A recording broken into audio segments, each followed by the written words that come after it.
Hey everybody, I wasn't going to vlog today, but I had a really nice family visit on Sunday, a couple days ago, and they were wondering all about the feed system, like the bunks and the egg bags and all that. So I thought, you know what, I got a few minutes, I'm gonna grab the camera and do just a little ditty on what we use for. Oh, it's sunny out.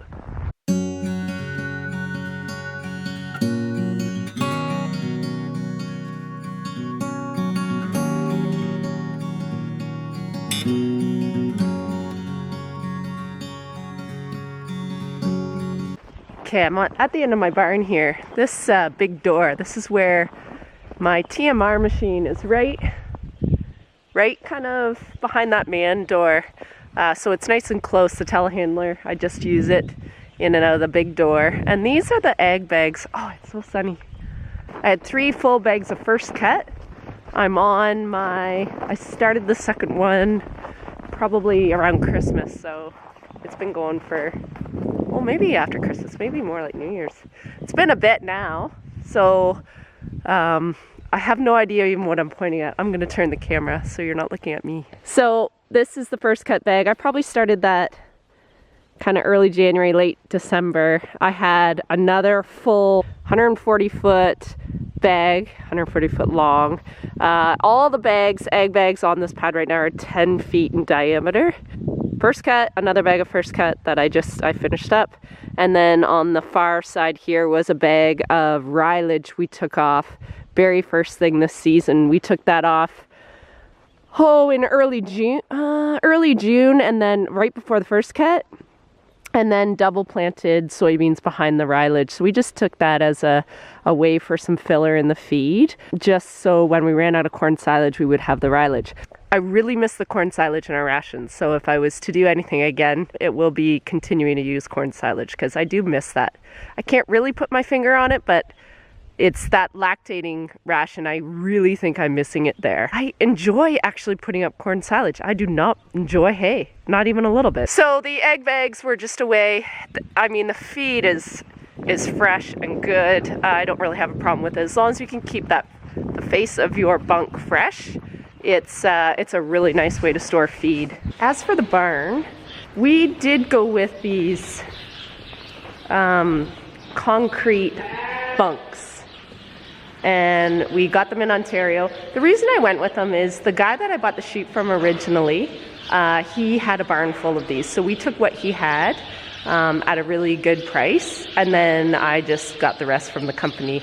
I will put the link to their website on my description. These are called the, yeah, she doesn't care. It's called a sheep J bunk. They are made for sheep. Dimensions, I think it's on the schematic. I'll put the schematic in it as well. If you want, Stubby's the place that we got these. They have pre-drilled in the actual concrete down there. So we put this, the bar, and then we put these little C-clampy bolt things here, and then the 2x4s, 2x6, and we can move that up and down depending on if your pack is getting too full. I like to keep this a little bit narrower if I know the lambs are in these pens, because they tend to get in and in the bunk. But when your litter gets full, it doesn't matter where that's at, your lambs will get in the feed. And if one gets in, they all decide that they can. I use this Bell metal feed cart. But the problem with this is we had to buy a brand new one, because they're hard to find used ones with the top unload. So it needs to be high enough that you can get over top of those bunks. So that's the one limitation to those feeders. Avalanche. Advantages of the bunks is the fact that I only have to feed once a day. I don't have to come in and scrape up the feed. Disadvantages, I would say, in the summer months, bunk management, you would never want this much sitting there for more than 24 hours. It gets skunky and punky.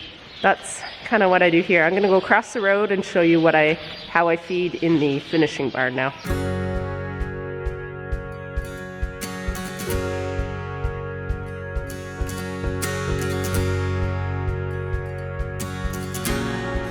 The lamb finishing barn, when we built this, we did do a raised center alley in here.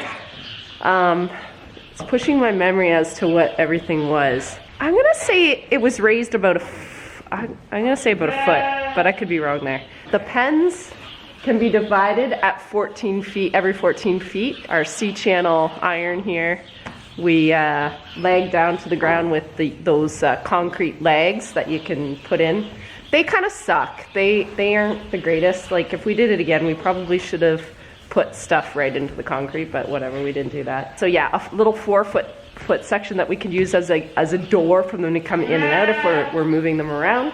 And then the stuff that doesn't move too much are these 10-foot sections. So we have a 10-foot section and a 4-foot section. Okay, here's a better view.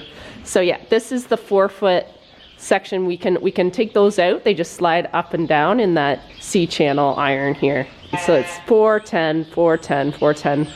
I think there is, how many sections? I think we have 8 sections. I took some measurements from another producer that farms in Ontario, and he sent me kind of the schematic of this. But what you can do, so when we had the lambs and the ewes over here, this board here is a 2 by 10, I believe, and the bottom one's a 2 by 8. So if you have lambs, get lost, Kinsey.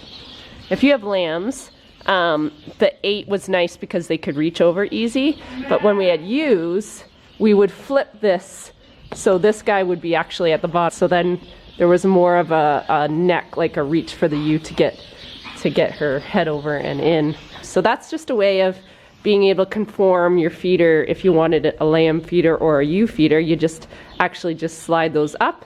You need help because this was heavy AF for me. Up and flip and down, and then it can be transformed into ewes. I feed hay. I still feed free choice hay in the manger. Yeah, some of these need fixed. And I've got these new 3-in-1. They're not new, but I've had them for a while. But these 3-in-1 feeders, I can basically stockpile feed in it, and then there's a little kind of tray down there. So yeah, that's my corn and supplement in there. There's a little bit of sorting that goes on. They do like to eat those pellets last, which is probably not ideal.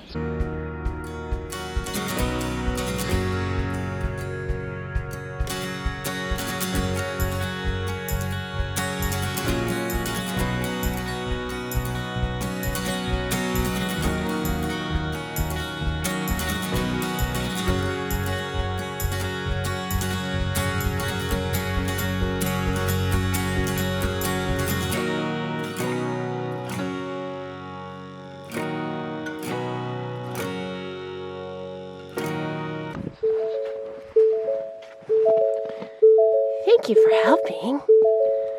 Thank you for helping. Oh.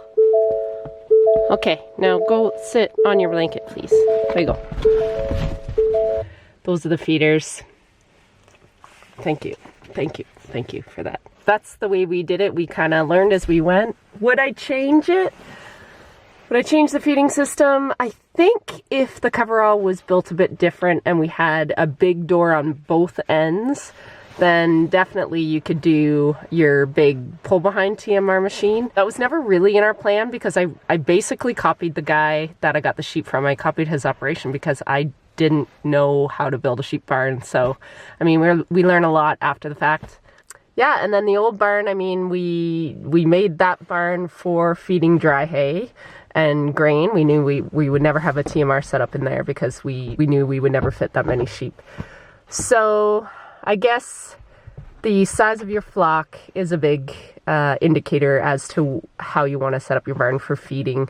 The mangers work really well. I've actually I had some spare, so I have sold some to 2 other producers that I'm good friends with, and they are using them in an outdoor feedlot kind of thing. So if they have some dry ewes they want to put outside, and that's another good way of getting more animals.